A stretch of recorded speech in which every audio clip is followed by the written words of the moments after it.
One TV special report.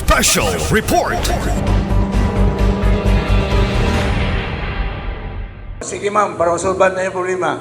Kamutan ang sabot mo, kamu makatanan, pagsulat mo. Sulat mo sa ito mayor. No? Adesto Atty. Sam Norman Dipuentes. Nga namoy hangyo, kamu mga bindor sa City Hall, sa Pacific Park. Ang problema, namin hangyo mayor. Bilisaya lang. Wala ka sa mayor. O, dayon, ikaduha, ang pagsulod na mo, sir, napoy isa ka security dira nga murag ang amo striktura sa among pagdala sa amo kay dapat gani unta alas 5 among endere kay alas 5 biya taman sa gabi. Alas 5 gusto na mo makasulod bumig alas 5 so ang ingana mo gutong security nga unya pa mo makasulod ay sa mong sulod ko mahurot na ang mga sakyanan so kansi na kayo mi sa among oras nga kuan imbis makakuan pa mi sa mga among customer diri sa sulod nga kuan makakuan pa mi ba maka-sell pa mi kuan kanang dili mi pasudlon na kansi na mi sa among oras nga time nga unta nga dapat makasulod na mi kay nag-apas mi sa among mga customer ba nga mga suki nga makapalit pod na mula gina nga pagsulod na mo wala na kay dili mi pasudlon dayon sa among oras. Sige ma'am, ang inyong permit, special na may time ibutang. So, kung ang inyong time wala nyo ma-exercise, wala nyo ma-enjoy, ihampir sa inyong sulat. Sa mayor. Okay. Ngayon time, 5, sugod niya, ginidaan mo sa kwadya, isipay yung sulat, kinsang kwadya na, i-report. Okay. Okay? Sige, salamat. Para to daghang salamat. So, in the concern, Honorable Lim, please, get the floor. Thank you, Mr. Chair. Manguto sa tanan, no? Kana, Mr. Chair, gusto lang nako kay since wala may naningog nga vendors, ipadiscuss nato ni Sir Lemuel kay di ba maglukat naman mo business permit. Nasayod ba mo nga napod mo ibayronon ani? Nasayod mo og pila pod inyohang mabayad or basin makadungog na lang mi mahuman igpas ang ordinansa magyaw-yaw na mo. So for the sake sa inyo akong ipadiscuss ni Sir Lemuel nga if ma-approve to ang bagong ordinansa sa katong 3%, mag-base na lang ta sa 400, Sir Lemuel, Mr. Chair, para makita ninyo pila jud ang total ninyong magasto sa pagkuha sa business permit. Atong ipadiscuss, pila inyong mabayad, pila inyong magasto sa mga kinahanglanon nga mga dokumento sa pagnotaryo. So, paminawan ninyo ang pag-discuss para umahuman ni, makasabot mo, tingog mo, ug na mo'y gusto itingog. O yun batang tanan? Sige, kana, Mr. Chair. Okay, akong ngayon na lang hangyo ni Honorable Lim. It's a little orientation, no, nga. Kaya mo mga vendors, puhon, malukat mong permit kung ma-approve na yung ordinansa. So, unsay inyong bayron sa ibahaton. So, we allow Sir Lemuel to discuss sa requirements sa business permit. Sir, proceed. Ang discussion is regarding sa computation. May I ask our CTO para to discuss sa comparison sa duwa, either mabaligya diha or kanang magkuha og business permit. Okay. Thank you, ma'am. Proceed. Yes, may hapon sa tanan. With regard sa computation, kami ang in charge sa City Treasurer's Office. So, ang computation with the ambulant, mabase ta sa inyong halin. Pinsa ba ang makatubag kung pila ang inyong pinakagamay or average nga halin sa isa ka adlaw? Kay ang atong ordinance nag-require siya o gross sales. I-assume lang, ma'am. I-assume lang ang amount nga ato nang iimpos ang tax. Assume lang, pila amount na tax. 300,000. Or musugot mo 1,000 per day inyong halin. Kinsa ang 1,000 per day? No, halin jud siya gross. Like 35 ang siomai. So 35 ang mong halin. So gross sales mao tong 35. Dili tong G's, dili tong 5 nga ginansya after cost. So Kinsa ang makahatag pilay average nga halin sa isa ka adlaw para makompyutan? Proceed, you have a problem, sino? May hapon sa tanan, ako sab si Maylin Maputi, vendor sa Malaubang Boulevard. Parihan na mo ma'am, dili gyud ingon na amo bitawong halin is makuha gyud namo na maintain. Yes. Kay if ever makaadto nami og alas 3 naka-sit up nami. Then pagkahuman ma'am ning ulan, mahalinan nami 150 or depende sa ra ka kitiran 49 hintay sa milk tea. Dili gyud na mo na mag-gross ng a day 1,000. Dako ra kayo ma'am. Para sa amo kay dili man gud ningon na permanent amo ang kuan kay kusog ang ulan, hangin. Sige lang, ma'am. Average lang. So, Utang wala ulan, wala init. Sige lang. Average. Wala ulan. Siguro Pinakagamay. maka-gross may 600 to 500 limpyo na. Kuhaan na sa among kapital sa among mga paliton. Ma'am, walay ayaw minus kato lang yung halin nimo as tibuok. Okay, para madalita, sige 500 ang halin. 800 yung iyon. Oh, 500. 800 yung iyon. 800. 800, okay. Sige, 800. Ang 800 gross. So, sa isa ka bulan, tanan yun ka baligya. So, 30 days. Sa isa ka duig, 365 days. So, dili lang sa nato walaon to tong mga adlaw nga dili mo mamaligya. Kay actually, ang pag-assess namo base man sa inyong gi-declare. Sa pagkakaroon, for example, 800 tanang adlaw na maligya mo times 365 days. Okay. So na kay gross sales sa tibuok tuig nga 292,000. Ang 292,000 ang base sa imong giingon is na maligya ka og katong milk tea. So retail of beverages.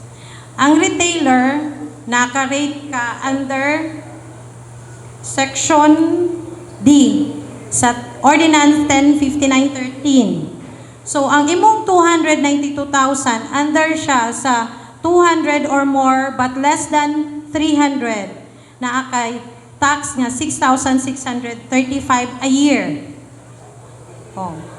So mao na imong tax 6,635. Kung gusto ka makabalo kung pila day imong tax every day, divide 365 na kay 18 pesos o 17 centavos nga tax. So ang maad-ana is 6,635 a year plus mayor's permit. So ang minimum sa mayor's permit sa retailer, may raman mong area is 300. Plus garbage fee nga 500. Plus 100 nga sanitary permit fee. Ang health card Sa fire ma'am. Ang fire assessment is dili siya appeal sa tuwang assessment sa city because national law man good na ay in charge. Wala ni siya building permit, walay yes, wala po'y fire siguro, pero ang mag-assist sa inyo anang fire fee ninyo is ang BFP. So, barangay clearance, kung taga Triunfo ka, butang na to, 500. Or, depende sa barangay, kung asa ka naka-reside, 100. Example lang na to ha, na ay barangay nga 100 ang ilang barangay clearance for business. Mayor's permit, sanitary vote fee, secretary fee,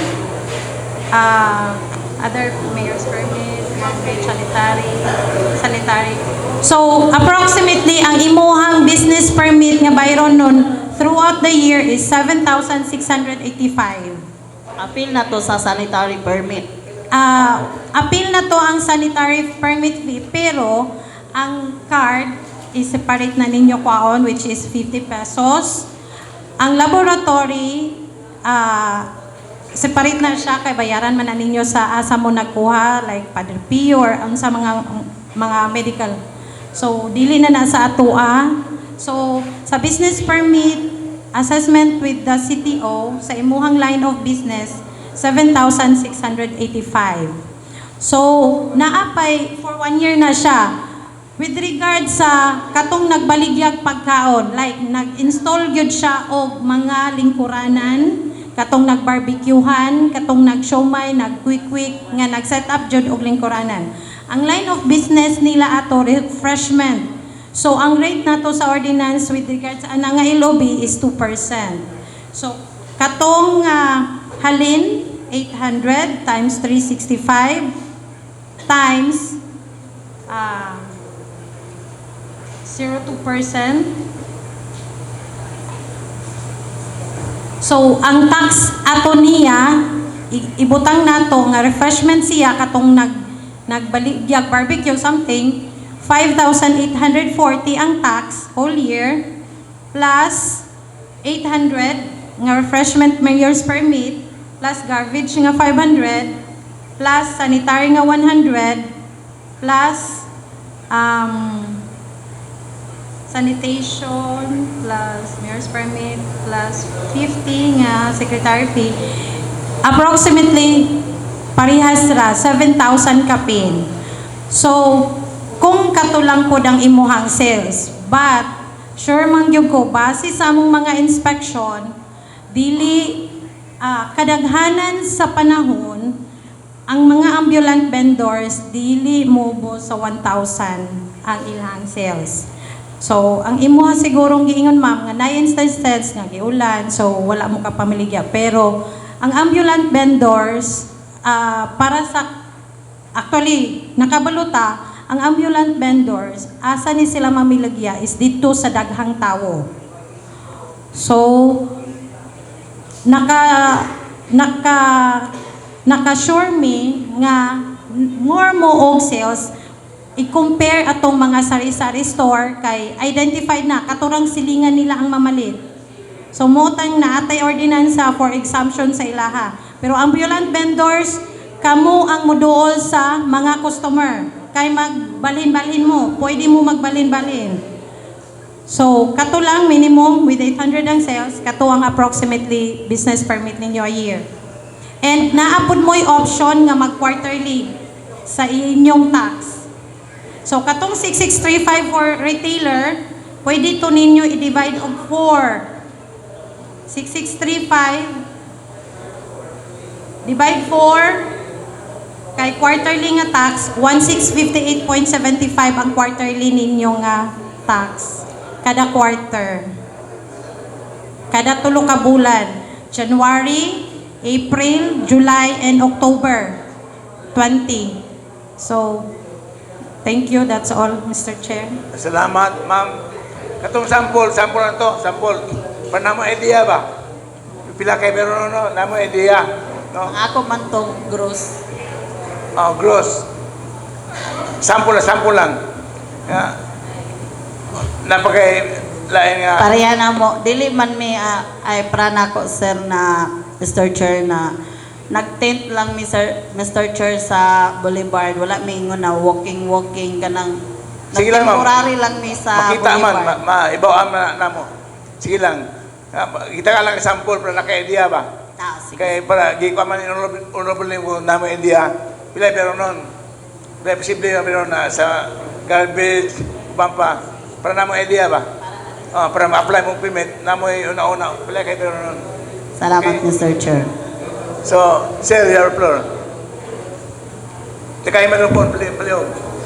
Mr. Chair. Please identify yourself and then proceed. Ay, good afternoon, Mr. Chair. Ako si Elijah Akla, as owner of Capilena, Ozamis Boulevard nga vendor. Regarding lang sa computation of business, computation of sales ba, ma'am? Naman tayo gitawag nga total sales o gross sales. Ang ako among good, if ever, like for example, mo hit me og sales like 3K per day. So kana man siya, naman tayo gitawag nga expenses good. Dili ba na siya nga if mag-computation sa like for example sa 1K a day in 1 month, so 30K.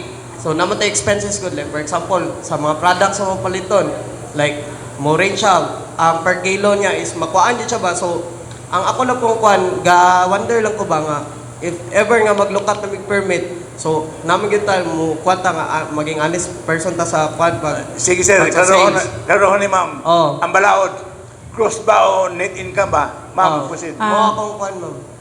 Actually, kadaghanan yun nga mag-seminar me with regard sa business permit, among i-open yun nga ang atong balaod, ang LGC, Local Government Code 7160, which is 1991, and ang atong ordinance nga 105913, which is ang city ordinance nato for revenue code, nag-inform sa ato nga gross sales gyud ang atong gamiton. So ang gross sales nag-compose siya sa total nimong nadawat. Dili siya i-minus ang cost nimo sa imuhang product, sa pagpalit, sa paghimo, sa expenses sa tawo. So meaning, ang gross pa lang yun, sir. No deduction. Ang deduction lang niya pwede is kung naay discount sa senior citizen, kung ni-allow mo, kung VAT mo, kung percentage tax mo, pero dili yun na siya i-minus daan kung other than katong. Okay, thank you. Klaro ang balaod, gross. Pilihalin. Okay? Siso, Roberto. Thank you very much, Mr. Chair. Now, kay nakalungog naman, Mr. Chair, ang tanan natong naakaroon nga mga vendors nga ambulan nga ganina gamay ra di ay pero kwenta-kwenta pa lang daan natay 7,000 bayran kada tuig. And then ang iyahang kwintada is per day. Ibutang ta sa 800 per day nga. Naaman tay mga adlaw nga di ta mamaligya pero gi-estimate naman good siya nga ibutang ta kung 800 per day gi-times 30 then gi-times na din atong tibuok tuig mo ng 7,000. Ang pangutana Mr. Chair, kaya dili. Dayon unsay inyong hangyo para ato ang matagaan o pagtagad. That would be all, Mr. Chair. Di tayo na ipangutahan, kaya pagdili. Kung manigosyo ka, kaya yun mo. No? Kinaibalaod, hindi mo ginangkayahon. So, patabagon lang ito, patabagon lang, ma'am. Tubag.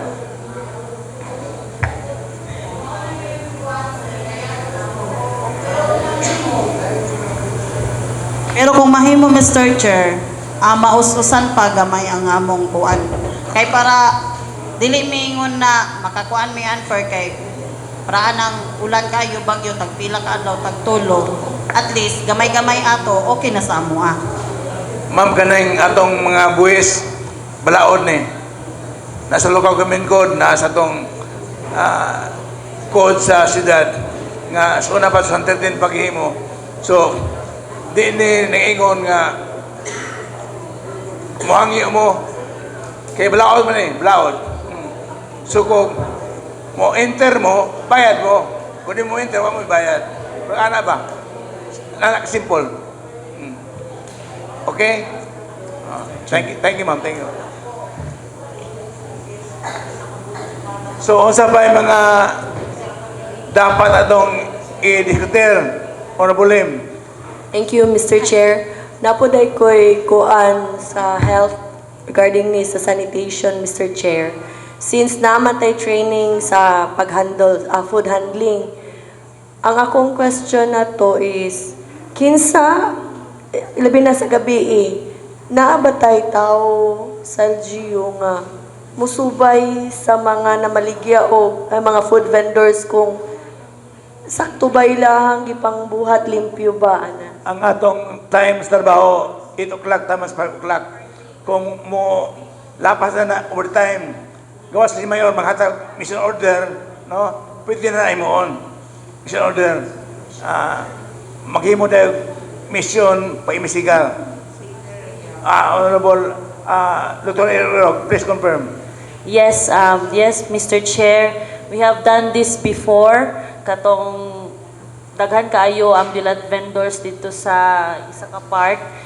What we did was katong mission order nga among gipananghid sa mayor, and then with with his approval, we have performed mission order in a span of time. So dili lang mi magsaba ug asa mi magsugod kay surprise inspection man ni siya. So kato. Okay, thank you. Masabay lang, Sir Joey Ampong, please. Okay, Mr. Chair, I'd like to address this to vendors inside City Hall. I want here to clarify why I invoke the policy of the security. This is a security matters. Ma'am, di porke na namoy permit nga makabutang mo diya sa kwan, di porke na di mo babagan sa security. Nay activity ang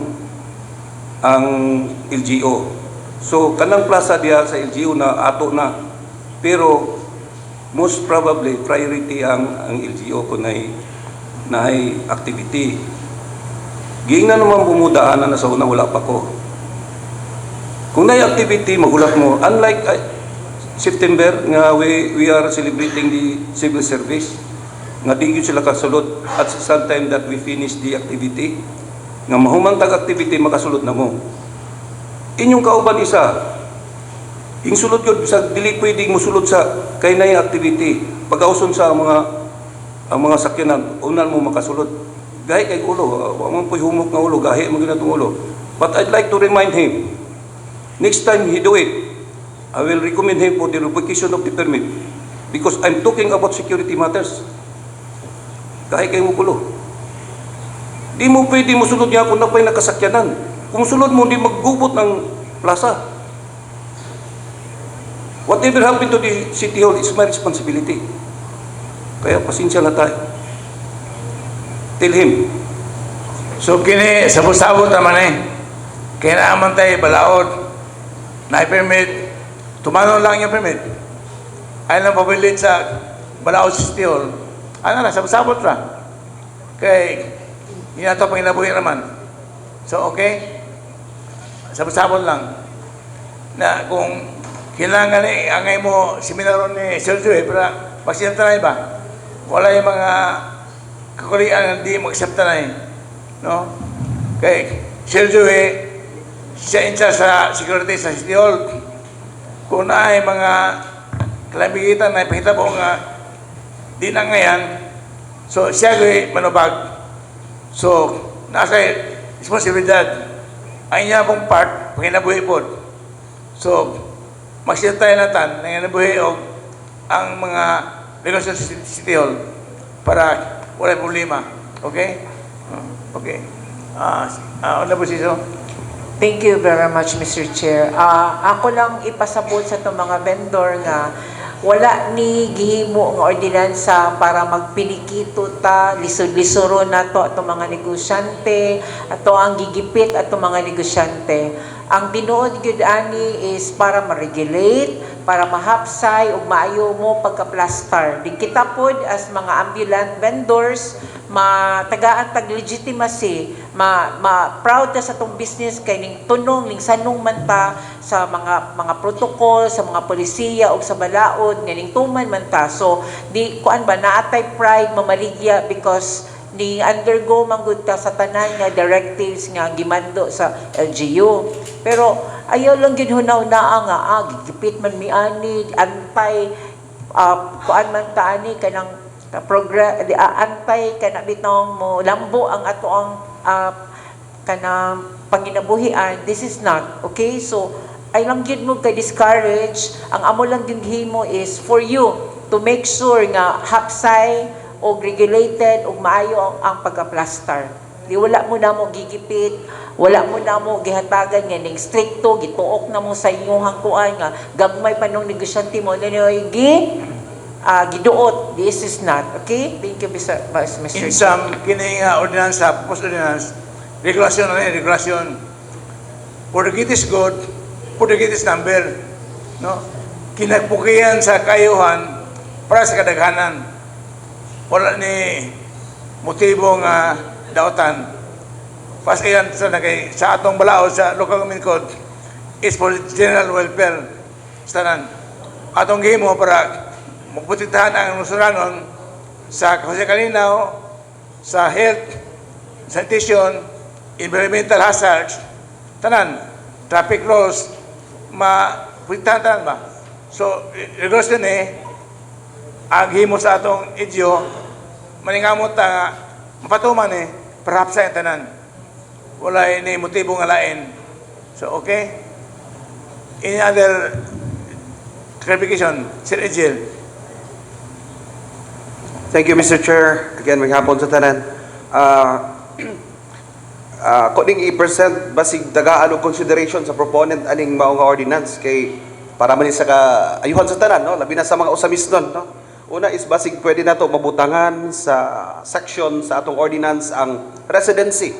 Meaning kung taga-usamis ka, mas naka-privilege, no? Taga-pabor, kung di ka taga-usamis, maybe taga na ato sila og taas-taas nga rate, no? Kaya atong gitagaan og pabor ani ang mga peddlers or ambulance sa usamis, no? Second, kung maybe wala pa yung aliens, no? Diri kana foreigner, pero naka-observe ko nga na ay ambulant or peddler nga foreigner kanang mga parenti ni mga Indian, Bombay. So basig na sa consideration nga kung alien ka, lahi ang imong maybe computation and your requirements, no? I hope nga ma-consider. Second, remember nga natay Magna Carta for PWD, which is Republic Act 7277, and Magna Carta for Senior Citizen, Republic Act 994, which gives privilege sa atong mga members sa PWD and senior citizen nga naa sila'y kamay discount, no? I don't know the discount for 20 or how much kung maglukat sila og tax, no? Labi na sa ambulance kay maka-observe ya po ko nga na mga ambulance or atong mga peddlers diha nga mga PWD, no? Kanang mga impaired ba nga persons, kanang persons with disability or mga senior citizen. So tagaan siguro nato gamay nga preference katong mga PWD and senior citizen when it comes to maglukat og tax para maggamay-gamay, okay? So nabagyod, no? Akong pautana diri ang minors pwede ba mamaligya? Basig wala ma-consider na, no? Naglukat ang ginikanan, pero ang namaligya minor, is it legal? No? Kaya in handling foods like mga pagkaala, mga unsay tawagan ng mga quick. Kung nakakita mo diya sa tubangan, ako hiligay ko diya, pero ang ga-prepare mga bata. Is it legal? Is it sanitary? Ano? Address mo na ako sa atong City Health. Pwede ba di ay nga maglukat ginikanan pero ang mag-prepare sa food, magtusok-tusok, mag-barbecue, kagabi diha ko ni kaon pero medyo lain ang nag-slice sa puso. Puso. Nag-slice sa puso, gakinamot. Okay? Hanging rice. Gakinamot, bata. Naat siguro to mga 12 to 15 years old, lalaki. And common na diha, kumuanha mo, I tell you. Ako hilig kay kung kaon-kaon man ko diya. So muna ako na-obserbahan, cover ba siya aning ordinance? Okay, basig piyata, no? Nga focus lang kayo sa atong taxes sa inyong bayad, pero ang the operation mismo dili mao, okay? Pilato, fourth, kani og nakabantay mo, nay namaligya og mga isda nga ang ilang timbangan, ang timbangan kinahanglan lugion, kinahanglan i-advance. No. So dili insakto, uncalibrated, tampered. Covered ba siya ani nga balaod? Because we are talking of ambulant nga nagbit-bit pod og kanang mga kanang bitong gibitay lang kanang murag ginana nga hiwion din nila kay maglalis mo kana kay di ko kanang tikasan, no? So appeal ba siya diri sa balaod?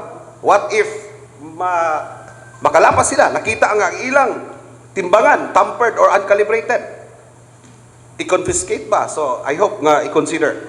And, kung magpakalibrate ta, di ba sa City Treasurer's Officer, ma'am, so kinahanglan katong mga weighing scales, ato pong sigurong tanawon diri, should be calibrated and by the CTO. Kay, tikasan, no? Way problema sa merkado, kay naamang gitay kuan dito, nagitimbangan sa bayan, no? Ng bayan, nga pwede nato i-otro O mahadlok sila. Pero kanin sila, asa man i-regulate na to? I hope nga i-consider na sa proponent nga ibutang diri. Okay, this is a violation sa atong public market code, no? Second to the last. Dili pare-pareha og presyo ang nabaligya og isda and even karne. Di ba?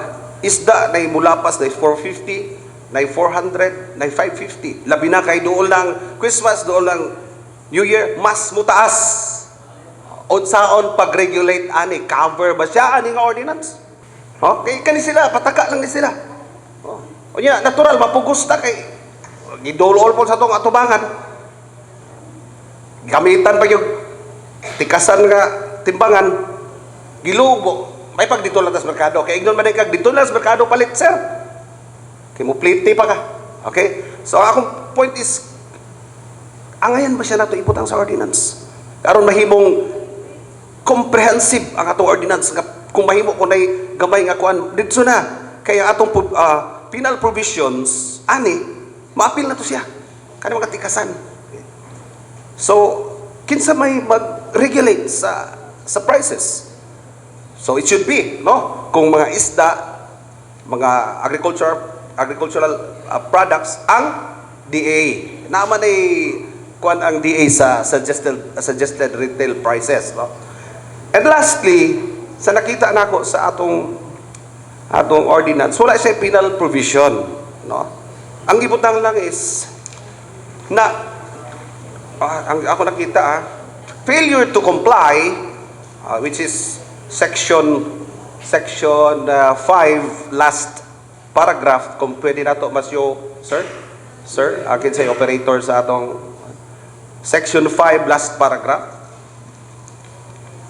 Pariha ba ta og gibasa basig sayo po di akong gibasa po. Okay. Failure to comply. C. Sige pa sir, pasaka. Kana. Okay. Failure to comply with any of the foregoing conditions shall constitute sufficient ground for cancellation or revocation. Ang ibutang diri cancellation or revocation of the business permit previously issued without prejudice to the imposition of applicable fines. Yes, of course. Wala man nabutang diri confiscation sa iyang isda nga dubok. What if na maligya siya poisonous or kanang naka-poison? That's why ako gusto na akong ipasulod nga kinahanglan na name tags or ID ang mga peddlers. Kay nakapalit ka, dubok, nahilo mo tanan, akin sa may imong pangitaon. Moing kagatong upaw. Ba? Naaman sila ID. Makita nimo ay si Daniel Silao, mutoy na maligya. Report ka sa police, report ka sa city, naabanitaw ka na. So mas easy ang pag-penalize. So mo na again, I hope katong ako mga gipangbasa matagaan og consideration sa proponent sa maong nga ordinance because this is general welfare. Thank you so much, Mr. Chair. Okay, sir. All your manifestations are duly noted by committee members. Thank you very much. Okay. Honorable Lim. Thank you, Mr. Chair. Regarding the INIS, kinsay ambulant vendor diring kanang magdala ganig LPG, magluto na wala tayo representative. So, i-appeal na lang sad nato, Mr. Chair, sa ato ang provision, ang kaning handling of LPG sa mga ambulatory food vendor. And nga naa sila'y saktong unsaon ba na siya or may I request nakadumdum ko Mr. Kerwin since na inline siya sa LPG nga business nga regarding sa proper handling of LPG for the safety of the public. Sir Kerwin, you have the floor, please. Good afternoon. My name is Kerwin. For the LPG handling, we can coordinate with the city to provide free handling seminar and safety unsaon pag-handle sa LPG. In case nga na putol, nagisi, na ikalayo, unsaon nato siya pagpalong Okay, kay not all the time nga naatay access sa fire extinguisher, naaraman tayo uban po nga mga methods nga kaya ra nato patyon ang kalayo nga di lang nato ipadako yun. Basta matudloan mo nga dili mo panic, dili mo dagan kay if bayaan na ninyo mo dako man ang kalayo. So ang kontra nato sa kalayo is oras. So the faster nato siya mapatay, dili kay na siya mo dako. So with that, I would like to offer to the city nga pwede na mag-provide o scheduled nga free training and seminar on LPG handling and safety. Thank you, sir, for the offer. It's duly noted. Thank you very much. With that, sir, I also have a question regarding sa katong computation sa mga vendors. Proceed, please. Dili ra ba lisod for the city to monitor ang example when we talk about gross sales sa mga food vendors, because would it not be hard for the city? Is there maybe lahi nga method like a fixed rate na lang for it instead of gross sales ang computation? Na mechanism atong citizen office paghimo na sa assessment. Nasa mechanism kay their experience already for how many years. Nasa pagay na siya, nasa way of assessing. Na mechanism na ang atong zero. Okay. We have mechanism. Thank you. So, Honorable, Follow up na ay ako lang ning additional, Mr. Chair. Since naman ta diri open flame stoves, cooking equipment with proper safety precautions, with the proper also nga katong gi-offer sa ni Mr. Kerwinsi sa training. And kanang pwede ba na to ibutang, Mr. Chair, nga ilang gamiton nga mga cylinder. Naman ko'y cylinder nga baligyaan ng junk shop, Mr. Chair. Pwede anyone could buy then mo ilang gamiton ipatubil. But sa kani ato na lang i-grab ang opportunity nga bawal jud ang kanang substandard nga cylinder. Wala ko nagkuan ha, for record purposes. Wala ko nag-promote, wa po ko ga-mention og brand. But hinaot nga kanang mga cylinder o kanang gamay nga stove nga gamiton sa magbaligya na aba nga ipatubil lang bitaw nila ang canister, which is daghan kay ng incident nga nang buto sa daplin sa dalan sa other cities. Kana lang po, Mr. Chair. Thank you. okay, thank you, Honorable Lim. It's duly noted, the records. Sir Persing. Mr. Chair, early on, ako'y nadungog atong discussion about kanang mga vendors na mamaligya, dili dapat magpaduol sa fire hydrant, no? And the distance it should be, that is emphasized in the proposed ordinance is 10 meters away from the fire hydrant. But, di ba, ang normal na 6 meters man. Pero I don't mean na mo insist at 6 meters. Mas mayo po na, malayo-layo sila kay in kasong na sunog, maabot ang fire truck, dili po makadisgrasya sa mga namaligya ay diya dool. I think 10 meters, ma'am. 10 meters, no? The distance should be 10 meters. You may respond, Attorney Francis. Thank you Nakabasa for ko. that. 10 meters. We took into account 10 meters on the distance, taking into account na there is a possibility nga kinahanglan pa mo parking ang fire truck that will make use of the fire hydrant. This also takes into account the necessary space needed for the ambulance or any other vehicles for emergency purposes. Na sila sufficient space to makapalastar lang sila to in cases of whatever emergency that may happen, Mr. Chair. Sir, I think sa fire code or sa fire department, emphasize mo like 6 meters. Yes po, but Pero that's I said, I don't mean na natong ipa-reduce kay mas mayo kinang malayo-layo sila sa kasong emergency, abot ang fire truck, then doon na kayo sila sa, kay ingon tag 6 meters usually, ang practice sana kay magamay man inon. So, ikag 10 meters siguro, mga 9 lang sila. So, mas mayo nag-save ang atong mga vendors. Yes po. Thank you, sir. Okay. Any other clarification?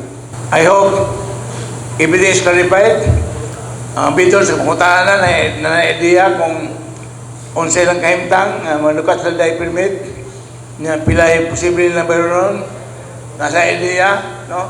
So, please coordinate with RBPLS. Kung na may inquiry, pumunta na lang para you will be informed sa inyong mga doubts na wala nyo mabawi para mapadayan yung negosyo. Ang katuyuan sa syudad, pag-regulate lang na regulasyon, paskiyan sa tanan, atong public health, protektahan, atong traffic conditions, protektahan, ang orderly or special order, maprotektahan, tanan, nga matupad sa atong balaod sa local government code, general welfare clause, atong patuman sa atong syudad sa Samis, nga although we allow this business, kung atong regulate, pas kayo sa tanan, Pudagis code, Pudagis number of constituents sa Samis. So, wala natin iputan ha. I like to thank everybody, our department heads, our vendors, mga abli vendors, nga yan hingod, although busy kayo mo si Pangilabuhi, nga atong mga kapitan sa barangay, nga miyan po para makatagtinawan sila mga lumulupyo sa barangay, nga naiplano nga mamaligya, no? Sa isa sa dapat sa atong syudad, labi na sa karon dagan na maligya sa Malubang, no, napoy na maligya sa City Hall, Boston Park. Usabang dapat nga dagang tao, luulan sa tao ba? So, the LGU is just wishing to regulate all of this, nga hapsay atong papadagan sa itong negosyo sa kami, nga is fair tanan sa tanan, nga mga negosyo. Pero sa syudad, may katawan, wala yung istorbo, wala yung tuyo sa itong syudad. So, salamat, tanan, for your time and effort. So, thank you very much. And this public hearing is now adjourned.